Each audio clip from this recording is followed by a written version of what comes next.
السلام علیکم ورحمۃ اللہ وبرکاتہ نحمده ونصلی علی رسوله الکریم اما بعد فاعوذ باللہ من الشیطان الرجیم بسم اللہ الرحمن الرحیم یا ایہا الذین آمنوا اتقوا اللہ حق تقاته ولا تموتن الا وانتم مسلمون صدق اللہ العظیم۔ محترم حاضرین جمعہ، بزرگ و دوستو اور میرے عزیز ساتھیوں، اللہ کا شکر ہے کہ گزشتہ ہفتے ہم نے قربانی کی اور اللہ کو راضی کرنے والا ایک بہت بڑا عمل وجود میں آیا۔ اور جیسے کہ ہم جانتے ہیں، یہ مہینہ جو چل رہا ہے ذی الحجہ کا مہینہ ہے، مہینوں کے اعتبار سے سب سے آخری مہینہ ہے اسلامی مہینوں کے اعتبار سے، اور اس کا نام ہے ذی الحجہ، حج کا مہینہ، حج والا مہینہ۔ اس سے پہلے کہ ہم اپنے سیرت کے بیان کی طرف واپس لوٹ کر آئے، کیونکہ ہمارا جو بیان کا سلسلہ چل رہا ہے وہ سیرت کا چل رہا ہے، ابھی مکمل نہیں ہوا ہے۔ مدینہ کی ہجرت جب ہو گئی، پھر غزوہ بدر کا جو موقع آیا وہاں تک ہماری بات چیت ہوئی ہے، پھر بقرعید کا موقع آیا، اس لیے ہم نے بقرعید کا بیان شروع کیا۔ آج ہم اسلام کے جو 5 ارکان ہیں جس کے بغیر اسلام کی عمارت کھڑی نہیں ہو سکتی، اس میں سے ایک اہم رکن کے متعلق گفتگو کریں گے، وہ ہے حج۔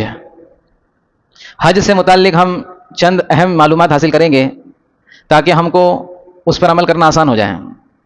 اب ایک سوال یہاں یہ پیدا ہوگا کہ جب بھی کوئی عمل کا موقع آتا ہے، رمضان کا موقع آتا ہے، یا پھر محرم کے ہم روزے رکھتے ہیں وہ موقع آتا ہے، یا زکوٰۃ نکالنے کا موقع آتا ہے، تو ہم جو گفتگو کرتے ہیں، بیان کرتے ہیں، اس سے پہلے کرتے ہیں۔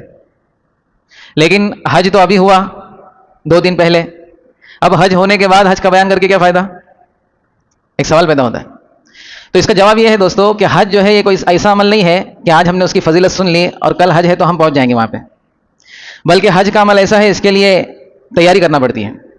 وہاں پر اگر کوئی چاہے کہ ایک دن میں پہنچ جاؤں تو یہ مشکل عمل ہے۔ ہو سکتا ہے کوئی اللہ نے اس کو اتنی سہولت دی، اتنا مال دیا، کوئی ایسے ذرائع بن گئے وہ ایک دن میں پہنچ سکتا ہے، وہ بات اور ہے۔ لیکن عام طور پر حج کے لیے تقریباً 1 سال پہلے سے پلاننگ کی جاتی ہے، تیاری کی جاتی ہے، اس کے مسائل کو سیکھا جاتا ہے، اس کے فضائل کو سمجھا جاتا ہے۔ تو آج حج کا بیان کرنے کا مقصد یہ ہے کہ آج سے لے کر پورا 1 سال ہمارے پاس ہے۔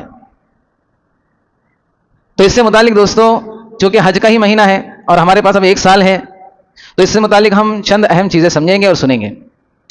سب سے پہلی چیز، اللہ رب العزت نے حج کو 5 ارکان میں سے ایک رکن قرار دیا ہے۔ اسلام کی عمارت اس کے بغیر کھڑی نہیں ہو سکتی۔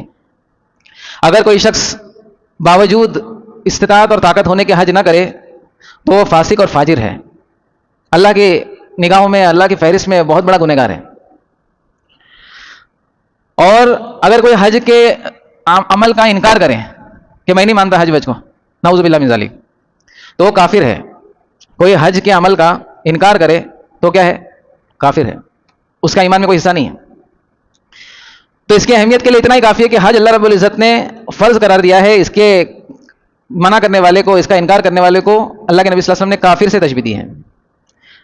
ایک حدیث میں اللہ کے نبی صلی اللہ علیہ وسلم نے حج نہ کرنے والوں کو تنبیہ کرتے ہوئے یہ ارشاد فرمایا کہ جو شخص باوجود استطاعت کے، باوجود طاقت کے، باوجود اس کے کہ اس کے وہاں تک پہنچنے کے ذرائع موجود ہے، اپنی سستی کی وجہ سے یا اپنی کنجوسی کی وجہ سے یا کسی اور وجہ سے، جو عذر نہیں ہے، ایسے ہی حج نہ کرے، باوجود طاقت کے، باوجود استطاعت کے حج نہ کرے، تو اللہ کے نبی صلی اللہ علیہ وسلم فرما رہے ہیں تو چاہے وہ یہودی بن کر مرے یا عیسائی بن کر مرے، ہمارا اس سے کوئی لینا دینا نہیں۔ اتنی سخت وعید ہے ان لوگوں کے لیے جو حج کی طاقت رکھتے ہو اور حج نہ کرتے ہو۔ یہاں پر محدثین نے کہا کہ اللہ کے نبی صلی اللہ علیہ وسلم نے یہاں یہود اور نصارہ سے تشبیہ کیوں دی؟ یہ بھی تو کہہ سکتے تھے کہ جو حج نہ کرے باوجود طاقت کے وہ مشرک ہو کر مر جائے، ایسا کیوں نہیں کہا؟ اس لیے نہیں کہا کہ اللہ کے نبی صلی اللہ علیہ وسلم جب اس دنیا میں تشریف لائے ہیں اس وقت مشرکین بھی حج کرتے تھے۔ مشرکین بھی کیا کرتے تھے؟ بیت اللہ کا طواف کرتے تھے۔ وہ بات اور ہے کہ ان کے حج کی شکل دوسری تھی، وہ کپڑے اتار کر حج کرتے تھے، برہنہ طواف کیا کرتے تھے، جس کو اسلام نے منع کیا، اور مشرکین کو بھی منع کیا کہ آج کے بعد مشرکین حرم شریف میں داخل نہیں ہوں گے، جو آیت نازل ہوئی قرآن مجید کے اندر۔ تو اللہ کے نبی صلی اللہ علیہ وسلم کی اس پر سخت وعید ہے، اس کا سخت بیان ہے کہ استطاعت کے باوجود جو حج نہ کرے وہ یہودی بن کر مرے یا عیسائی بن کر مرے۔ بعض محدثین نے اس حدیث کا مطلب یہ نکالا کہ اگر جو شخص باوجود طاقت کے حج نہ کرے تو اللہ رب العزت اس سے ایمان سلب کر لیں گے، اور کل قیامت کے دن وہ یہود اور نصارہ کی جو ہے نا قطار میں شامل ہو کر اللہ کے سامنے کھڑا ہوگا۔ اللہ ہم سب کی حفاظت کے فیصلے فرمائے۔ اب یہ سمجھے دوستو کہ حج کی استطاعت کا کیا مطلب ہے، حج کی طاقت کا کیا مطلب ہے۔ وہ کون لوگ ہیں جن کو حج کی استطاعت حاصل ہے؟ وہ کون لوگ ہیں جن کو جو ہے حج کی طاقت حاصل ہے؟ جیسے ہم زکوٰۃ وغیرہ کے بیان میں سنتے ہیں کہ اگر کسی کے پاس 7.5 تولہ سونا ہو یا 52.5 تولہ چاندی ہو یا اتنی مقدار اس کے پاس کیش ہو تو اس کے اوپر زکوٰۃ واجب ہو جاتی ہے. تو حج کا کرائٹیریا کیا ہے؟ حج کس پر فرض ہو جاتا ہے؟ تو سیدھے اور سمپل الفاظ میں اگر سمجھے ہم، اگر ہمارے پاس ہمارے اوپر کوئی قرض نہیں ہے، اسی طرح کسی کا لینا دینا ہمارے اوپر نہیں ہے، اور ہماری تمام ضروریاتیں پوری ہو رہی ہے، ہمارے گھر کا بھی کوئی مسئلہ نہیں ہے، ہمارے بچوں کے اسکول کی فیس وغیرہ سب بھری جا رہی ہے، سب ضرورت پوری ہونے کے بعد آج کے زمانے کے اعتبار سے ہمارے پاس اگر 7 سے 8 لاکھ روپے ہے ایکسٹرا، جس کو ہم سوچتے ہیں انویسٹ کریں گے. کیا سوچتے ہیں؟ اس میں انویسٹ کریں گے. اس کو ہماری تمام چیزیں جگہ پر ہے، رہنے کو گھر بھی ہے اور سب اچھے سے چل رہا ہے، پورا کاروبار بھی سیٹ ہے، اور ہم کو کوئی ایسی بیماری بھی نہیں ہے جو سفر میں بیماری بڑھ جانے کا اندیشہ ہو. صحت کے اعتبار سے بھی ہم صحیح ہے کہ سفر کر سکتے ہیں، اور ہمارے پاس اتنا پیسہ اور اتنا مال ہے کہ ہم آسانی سے حج کر کے آ سکتے ہیں، اور کسی کا کوئی حق بھی نہیں مارا جائے گا اس کی وجہ سے. تو پھر ہمارے اوپر حج کرنا فرض ہو جاتا ہے. اب اس کے لیے بڑھاپے کا انتظار کرتے نہ بیٹھے. اکثر لوگ ہم میں سے بڑھاپے کا انتظار کرتے ہیں کہ بھائی حج نہیں کر رہے آپ تو ماشاءاللہ صاحب مال ہے، صاحب ثروت ہے. ارے بولے مولانا ابھی عمر ہی کیا ہے میری، پہلے اچھے سے جو ہے گناہ کر لیں گے، پھر گناہ دھونے کے لیے حج کو جانا ہے. اللہ کے نبی نے خود فرمایا کہ حج مبرور یعنی مقبول حج جو ہوتا ہے تو وہ حاجی ایسا ہو جاتا ہے جیسے اس کی ماں نے آج ہی اس کو جنم دیا ہو، گناہوں سے پاک صاف ہو جاتا ہے. تو اس کو بھی جو دوستوں ہم غلط مطلب اس کا لیتے ہیں. ایک تو بات سمجھ کر چلے کہ حج کرنے سے حقوق العباد معاف نہیں ہوتے. اگر کسی کی زمین دبائی ہے، کسی کی غیبت کی ہے، کسی کے گالی گلوچ کی ہے، کسی کو ستایا ہے، کسی کی عزت سے کھیلا ہے، یہ حقوق العباد میں سے ہے. 100 حج کر لے اور ان کا حق ادا نہ کرے تو وہ گناہ معاف ہونے والا.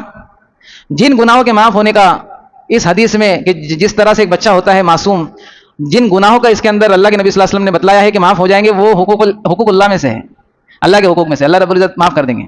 چھوٹے موٹے گناہ ہو گئے جس کا تعلق بندوں سے نہیں ہے، اللہ اس کو معاف کر دیں گے. لیکن حقوق العباد ہے، بندوں کے حقوق ہے، تو کتنے بھی حج کرے معاف ہونے والے نہیں ہے جب تک کہ اس سے ہم حساب کتاب کلیئر نہ کر لیں.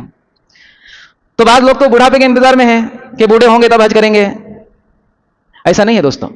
فقہا نے یہاں تک لکھا کہ اگر کسی کی کوئی ایسی پراپرٹی موجود ہے جو زائد ہے، اس کا رہتا گھر نہیں ہے، اس کے علاوہ ہے، اگر حج کا موسم آ گیا اور اس کو کوئی ٹینشن نہیں ہے، ایک دم وہ فری ہے مائنڈ کے اعتبار سے، پیسے کے اعتبار سے، لیکن اس کے کیش نہیں ہے، اب وہ گھر اگر 20 لاکھ کا 25 لاکھ کا ہے تو اس کو بیچ کر حج کو جائے، زمین بیچ کر حج کو جائے. کوئی بھی ایسی چیز جو ایکسٹرا میں پڑی ہوئی ہے انویسٹ کے اعتبار سے، اس کا پیسہ نکال کر حج کو جانا ہے، فرض ہے اس کے لیے. سمجھ میں آ رہی بات؟ ہم میں سے ایسے بہت سارے لوگ ہوں گے جن پر حج فرض ہو چکا ہے لیکن ان کو پتہ ہی نہیں کہ حج ہم پہ فرض ہے. نماز کے بارے میں تو سب کو پتہ ہے کہ سب پہ فرض ہے. زکوٰۃ کے بارے میں بھی اکثر ہم سنتے ہیں 7.5 اور 52.5، تو یہ بھی ماشاءاللہ ہم نکال لیتے ہیں. لیکن حج کے سلسلے میں دوستوں ہماری بہت بڑی غفلت ہے. اس لیے اگر ہم کو یہ سمجھانے کے بعد بھی مسئلہ سمجھ میں نہیں آیا تو کسی مفتی کے پاس، کسی عالم کے پاس، کسی جانکار کے پاس جا کر اپنے حالات کو سامنے رکھیے اور پوچھے کیا میرے اوپر حج فرض ہے. اگر ہے تو ہمارے پاس 1 سال ہے، 1 سال کے اندر ہم اچھی طرح سے تیاری کر کے حج کو جا سکتے ہیں.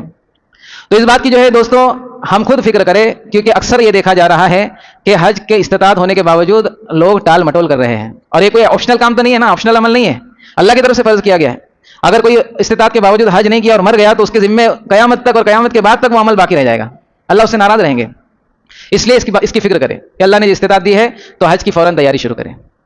اور جن لوگوں کی استطاعت نہیں ہے، ہمارے مجمع میں اکثر لوگوں کی استطاعت نہیں ہے، یعنی ان کے اوپر قرض بھی ہے اور ان کے خود خرچے ہی پورے نہیں ہو رہے، حالات میں ہیں یا حالات میں نہیں ہے تو روز کمانے اور روز کھانے والے ہیں کہ آج کمائے آج کھا لیے ختم ہو گیا، قرضہ نہیں ہے لیکن چل رہی ہے گاڑی. تو یہ لوگ کیا کریں؟ ان کے پاس بھی 1 سال ہے اور ان کو زیادہ کچھ نہیں کرنا ہے، ان کو زیادہ کچھ نہیں کرنا ہے، ان کے لیے بھی حج آسان ہو جائے گا. ان کو صرف یہ کرنا ہے اپنی اللہ کو طلب دکھانا ہے کہ اللہ میں بھی حج کرنا چاہتا ہوں، میں بھی تیرے گھر کو دیکھنا چاہتا ہوں، میں بھی جو ہے مدینہ میں تیرے نبی کی جو روزے کی زیارت کرنا چاہتا ہوں. سچی پکی طلب کے ساتھ اللہ رب العزت سے روزانہ دعائیں مانگے.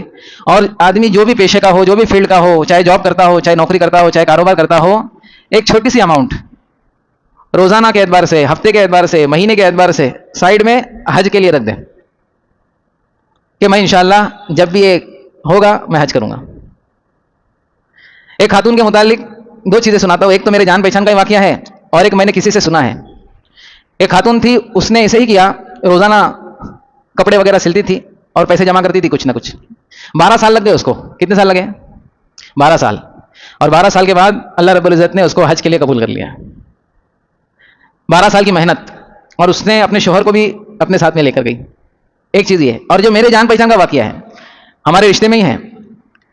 لڑکی اس کی نئی نئی شادی ہوئی, لیکن جو شوہر تھا اس کا اتنا کیپیبل نہیں تھا, اتنا پیسے والا نہیں تھا. اب اس نے جو ہے پڑھی لکھی ہے ماشاءاللہ, تو اس نے بچوں کو ٹیوشن پڑھا کے سائڈ میں پیسہ جمع کر کے 3 سے 4 سال کے اندر اس کا بھی کچھ پیسہ اور کسی اور طریقے سے کچھ پیسہ نکال کر کے ٹیوشن پڑھا کے ماشاءاللہ حج کے لے گئی. تو یہ تو عورتوں کے واقعات ہیں, تو کیا ہم نہیں کر سکتے؟ اور آج الحمدللہ چاہے خرچے کتنے ہی بڑھ گئے ہو, مہنگائی کتنی بڑھ گئی ہو, انفلیشن کتنا ہی بڑھ گیا ہو, لیکن الحمدللہ ہم میں سے اکثر لوگ کچھ نہ کچھ بچا لیتا ہے پیسہ. وہ بات اور ہے کہ ہماری نیتیں مختلف ہوتی ہے کہ پیسے بچا کر کے بائک لیں گے, پیسے بچا کر کے گاڑی لیں گے, پیسے بچا کر کے آئی فون لیں گے, پیسے بچا کر کے یہ لیں گے. سب لیں ماشاءاللہ, جو جائز کام ہے وہ پیسے بچا کر کے سب کریں, لیکن ایک گلہ چھوٹا سا اپنے حج کے لیے بھی رکھ دیں. انشاءاللہ دوستو کچھ سال نہیں گزریں گے اور ہم کو اللہ رب العزت بنائے گا. کون بنائے گا؟ ہمارے پیسوں میں برکت اللہ ڈالے گا. دیکھو ایک دوستو, کثرت ہوتی ہے اور ایک برکت ہوتی ہے. کثرت یعنی زیادہ ہونا, اور برکت اس کا ڈکشنری میں کوئی ترجمہ ہی نہیں ہے. برکت ایسی چیز ہے کہ ہمارے دماغ کے اوپر ہے. وہ مثال کے طور پر بقرعید کے موقع پر بکرے ذبح ہوتے ہیں, حلال جانور ذبح ہوتے ہیں, اور آپ دیکھیں گے کہ ہمارے شہروں میں یا بہت دور دراز کے علاقوں کے اندر بکریاں بہت کم نظر آتی ہیں. اور بکریاں جو ہے جب بچہ دیتی ہے تو ایک دیتی ہے, 2 دیتی ہیں. لیکن جب بقرعید کا موقع آتا ہے تو آپ دیکھیں گے ہمارے محلے میں بھی 200-250 بکرے دکھ رہے تھے. اور صرف بقرعید کے موقع پر ہی نہیں, روزانہ کے اعتبار سے حلال ہونے والے جانور لاکھوں کی تعداد میں. لیکن کبھی ایسا نہیں ہوا کہ بکرے دنیا سے ختم ہو گئے, حالانکہ وہ بکری ایک یا تو 2 ہی بچے دیتی. اور اس کے خلاف جو حلال جانور نہیں ہیں, جیسے کتے ہو گئے, یہ ایک وقت میں 8-8 بچے دیتے ہیں. اور ہمارے شہروں میں بھی دکھتے ہیں, جہاں جائیں گے وہاں. اب میرا پرسوں ممبئی جانا ہوا تھا, تو جس گلی میں جا رہا ہوں تو کتے, لیکن اللہ کے نام پہ وہ قربان نہیں ہوتے. تو کثرت تو ہے لیکن برکت نہیں ہے. اتنے 8-8 بچے ہونے کے باوجود کتوں کو اتنے نہیں دکھتے جتنے بکرے جو ہے, اور ان کو ذبح بھی نہیں کیا جاتا. تو کثرت تو ہے, ان کی تعداد جو ہے زیادہ ہوتی ہے لیکن دکھتی نہیں ہے, اور بکروں کی تعداد کم ہوتی ہے. لیکن اللہ کے فضل سے اللہ نے ایسی برکت دی ہے اس کے اندر کہ کہاں سے آتے پتہ ہی نہیں چلتا. وہ بھی ایک سے ایک پیٹرن, ایک سے ایک سائز والے. یہ دماغ کام نہیں کرتا, ایسے ایسے بکرے کہاں پہ ہوتے ہوں گے. تو اللہ رب العزت, اگر ہم نے سچی نیت سے یہ کام کر لیا, حج کے ارادے کے ساتھ ہم نے اپنی کوشش کر لی اور اصل دعاؤں میں طاقت لگائی, اللہ سے صدق کے دل سے مانگا کہ اللہ مجھے قبول کر لے, تو ایسی برکت ہوگی دوستوں کہ پتہ بھی نہیں چلے گا. میں تو روزانہ کی 100 روپے جمع کر رہا تھا, لیکن یہ 100 روپے جو ہے 1000 روپے والا کام کر رہے ہیں. ایسا ہو جائے گا انشاءاللہ. تو اس لیے دوستو, جن لوگوں کو اللہ نے مال دیا وہ پہلی فرصت میں اپنے اعتبار سے معلوم کرے, حج کے مسائل کو سیکھے. حج کے جو ہے نا بہت سارے مسائل ہیں, حج کوئی آسان کام نہیں ہے. پہلے حج جو ہے سفر مشکل تھا, حج آسان تھا. آج جو ہے سفر آسان ہے, حج مشکل ہو گیا ہے. پہلے سفر بہت مشکل تھا, لوگ پیدل جاتے تھے, جانوروں پر جاتے تھے. آج ہم پلین سے چلے جاتے ہیں. لیکن حج جو ہے آج بڑا مشکل ہو گیا ہے, مطلب ادھر جا کر کے کرنے والے کام, بھیڑ ہوتی ہے, بہت سارے لوگوں کو مسائل نہیں پتہ ہوتے کدھر کیا کرنا ہے. تو جو لوگوں نے ارادہ کیا ہے وہ مسائل کے اعتبار سے بھی اپنے آپ کو علماء کے سامنے پیش کرے. وہ بالکل 10-15 دن باقی رہتے جب وہ حج کے مسائل سیکھتے, ایسا نہیں ہے, پورا سال سیکھے دوستوں اس کو, جب جا کے آسانی ہوگی انشاءاللہ. اللہ رب العزت ہم سب کو کہنے سننے پر عمل کی توفیق عطا فرمائے. مل کر بیٹھے.